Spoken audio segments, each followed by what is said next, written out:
কি হলো, ঠকে গেছেন? প্রিয় মানুষটি মন ভেঙে চলে গিয়েছে? এমনটা তো হবেই, কারণ আপনি যে তাকে বেশি ভালোবেসেছেন, বেশি গুরুত্ব দিয়ে ফেলেছেন। আসলে মানুষ এটা বুঝে না যে আপনাকে ভালোবাসে না, তাকে ভালোবাসার কোনো দরকার নেই। আর এইটা আপনারা বুঝেন না, কারণ আপনারা হলেন তার জন্য পাগল, কিন্তু সে খুবই চালাক। হয়তোবা আপনার কাছে টাকা পয়সা ছিল না, হয়তোবা আপনার কাছে সেরকম কোনো ভালো সাধ্যই ছিল না, হয়তোবা আপনি গরিব ছিলেন, কিন্তু আপনার কাছে যথেষ্ট পরিমাণ তার জন্য ভালোবাসা ছিল।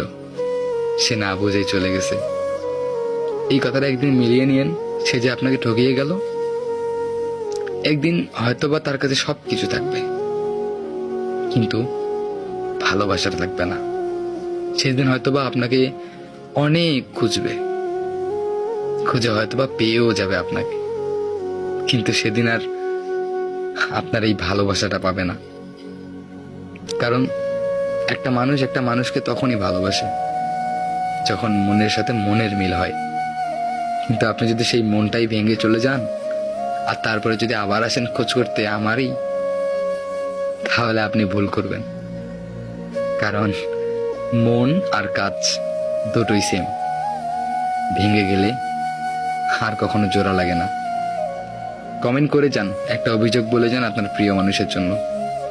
আমিও একটু দেখি মন ভাঙা মানুষগুলোর চেহারা।